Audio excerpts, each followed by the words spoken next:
சாய்ராம். அன்பு குழந்தையே, வாழ்க்கையில் நீ படும் வேதனைகளை நான் பார்க்காமல் இருப்பேனா? உன் மனம் படும் பாடு மற்றவர்களுக்காக யோசிக்கின்ற மனம். உதவி என்று ஒருவர் சொல்வதற்கு முன்னால் அவர்களுக்கு போய் உதவி செய்கிறாய். அதே சமயம் மற்றவர்கள் முன் அவர்களுக்காக அவமானமும் படுகிறாய். ஏன் இப்படி? உதவி என்று உன்னிடம் வந்தால் முடிந்த வரைக்கும் அவர்களுக்கு உதவி செய். முடியவில்லை என்றால் ஒரு நல்ல வார்த்தை கூறிவிடு. உன்னை தாண்டி அவர்களுக்கு உதவி செய்வது தவறல்ல. ஆனால் உதவி செய்ய போய் நீ மற்றவரிடம் உதவி கேட்டு நிற்கின்ற நிலைமை உனக்கு வரக்கூடாது. என்ன செய்தாலும் உன் சக்திக்கு உட்பட்டு செய். யாரும் மனதையும் புண்படுத்த காயப்படுத்த கூடாது என்று நினைப்பது சரிதான். ஆனால் முதலில் ஒன்றை புரிந்து கொள். உன் மனதை காயப்படுத்தாமல் அது திடமான மனநிலையில் பார்த்து கொண்டாயானால், அவர்கள் உன்னை காயப்படுத்தினால் அதை சாதாரணமாக எடுக்கும் மனநிலைக்கு வந்துவிட்டால் அவர்கள் பேசும் எதுவும் உன் மனதை அழுத்தாமல் இருக்கும். நீ உன் மனதை காயப்படுத்தாமல் பார்த்து கொண்டாய் என்றால் மற்றவர்களை காயப்படும்படி எந்த வார்த்தையும் எந்த செய்கையும் உன்னிடம் இருந்து வராது. என் பிள்ளையான உனக்கு நன்றாக தெரியும், வலி என்பது ஒன்றுதான். அது உனக்கு ஆனாலும் சரி, மற்றவர்களுக்கு ஆனாலும் சரி. வேறு எதையும் போட்டு குழப்பிக் கொள்ளாதே. நீ நன்றாக இருப்பாய். நல்ல வளமான எதிர்காலம் பெற்று வசந்தமாய் வாழ்வாய். என் பரிபூரண அருளும் அன்பும் எப்போதும் உண்டு. உன்னை என்றும் என் இருதயத்தில் சுமந்து அரவணைத்து காப்பேன். ஓம் ஸ்ரீ சாய்ராம்.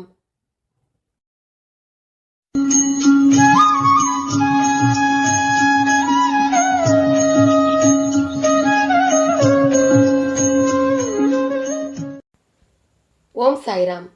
அன்பு குழந்தையே, வாழ்க்கையில் எதுவும் காரணங்கள் இல்லாமல் நடக்காது.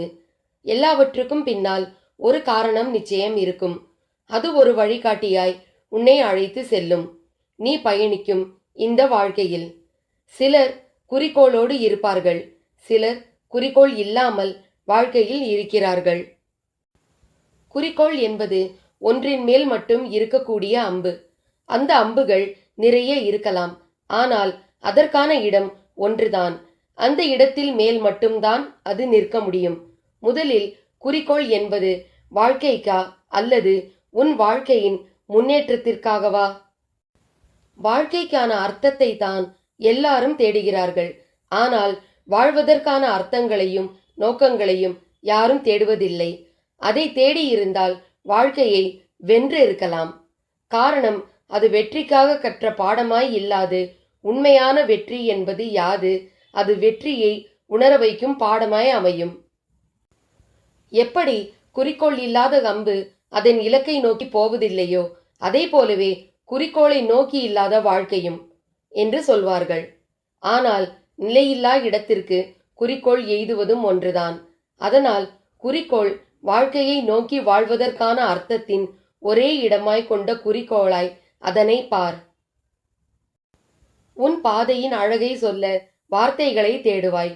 உன் வாழ்க்கையில் நம்பிக்கை, நிதானம், பொறுமை, சகிப்புத்தன்மை, உண்மையான அறநெறியில் வாழுதல், புறம் பேசாமல் இருத்தல், இதை நீ கடைபிடித்தால் உன் பாதை மேலும் சுகமான பயணமாய் அமையும். உனக்கு என் அருளும் ஆசியும் எப்போதும் உண்டு. நீ ஜெயமாக நிம்மதியுடன் நன்றாக வாழ்வாய். உன்னுடன் நான் என்ற உன் சாய்தேவா என்றும் இருப்பேன். நீ உன் சாய்தேவாவை அழைக்கும் தருவாயில் உன் சத்தம் என் மனதிற்குள் இருந்து ஆரம்பிக்கும் முன்னரே உன் முன் நான் நிற்பேன். ஏனென்றால் என் கருவறை என்ற என் இதயத்தில் உன்னை சுமக்கிறேன். உன் அம்மாவாக அப்பாவாக என்றும் துணையாய் இருந்து அரவணைப்பேன். ஜெய் சாய்ராம்.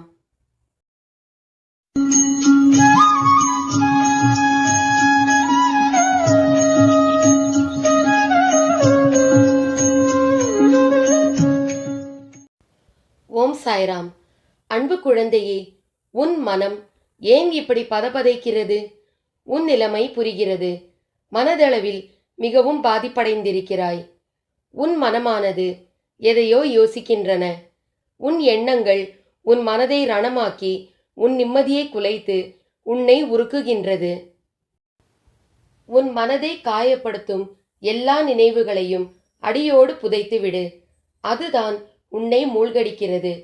நிச்சயம் உன்னை அதிலிருந்து நான் கண்டிப்பாக வெளியே கொண்டு வருவேன். எப்படி உன் அழுகையை பொறுத்து கொண்டிருப்பேன்? உன் வாழ்வை வேதனையாகும் விஷயத்தில் இருந்து நிச்சயம் உனக்கு விடுதலை அளிப்பேன். ஆலமரமாய் வேரூன்றி நிமிர்ந்து வளர்ச்சி அடைவாய். உனக்கு என் துணை எப்போதும் உண்டு. என் அருளும் ஆசியும் எப்போதும் உனக்கும் உன் குடும்பத்தினருக்கும் உண்டு. நான் இருக்கிறேன். உனக்கு எல்லாம் நல்லதே நடக்கும். நன்றாக ஜெயமுடன் வாழ்வாய். என்னையும் மீறி உன்னையும் உன் குடும்பத்தினரையும் எதுவும் செய்ய முடியாது. உனக்கு எல்லாம் என் சாயப்பா என்று கூறுகிறாய். அப்படி இருக்கையில் என் பிள்ளையை விட்டு எப்படி நகர்வேன்? என் குழந்தைதான் என் வாழ்க்கையின் மூச்சு, உயிர். உனக்காக 7 கடலையும் மலையும் தாண்டி உன்னை பாதுகாப்பேன். எந்த விஷயங்கள் உன் நிம்மதியை சீர்குலைக்க வந்தாலும் அதை நான் வதம் செய்வேன். உன்னை விட்டு நான் விலகுவதும் இல்லை. உன்னை விலகி போகும்படி நான் செய்வதும் இல்லை. உன் அம்மாவாக அப்பாவாக எப்போதும் அரவணைப்பேன். இப்படிக்கு உன் சாயப்பா. ஜெய் சாய்ராம்.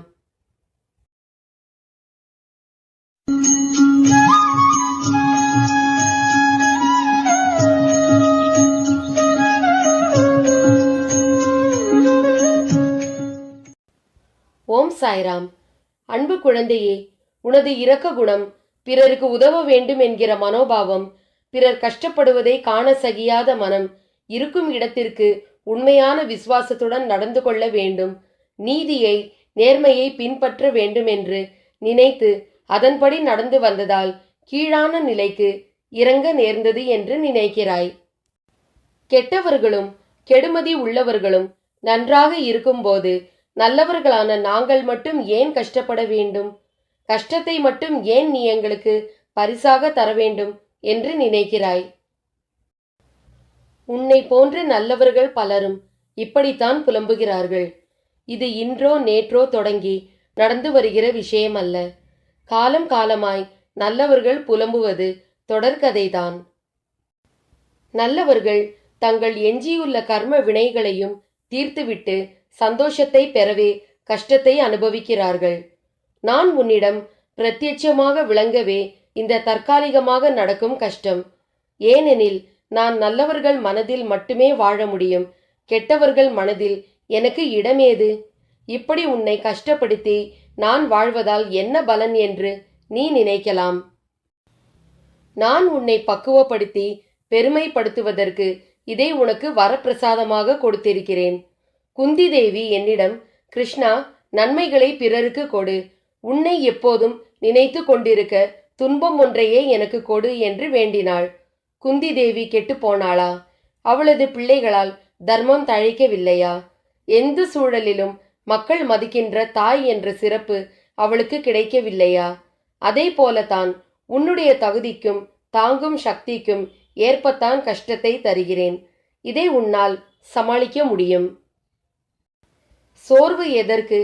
அது உன்னை பலவீனப்படுத்தி சிந்தனையை முடக்கும், செயலை குறைக்கும், மந்த புத்தியை உண்டாக்கும்.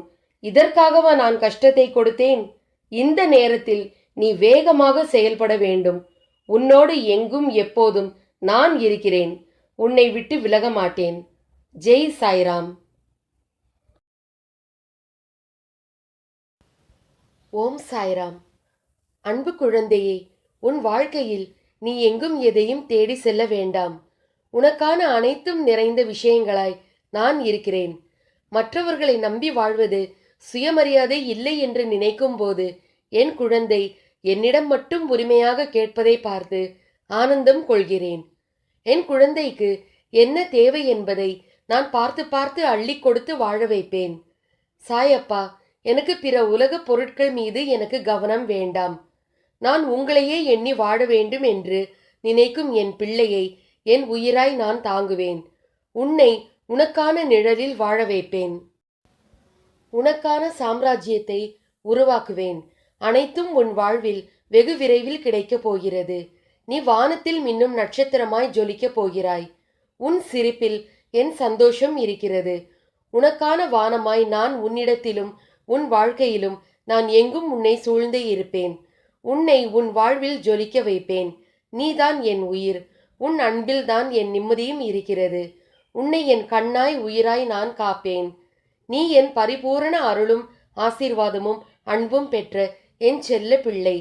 உன்னை விட்டு நான் விலகுவதும் இல்லை, உன்னை விலகி போகும்படி நான் செய்வதும் இல்லை. நீ ஜெயமாக எல்லா செல்வ வளங்களை பெற்று சீரும் சிறப்புமாய் நல்ல பெயருடன் மகிழ்ச்சியான வாழ்க்கையை பெறுவாய். ஓம் சாய்ராம்.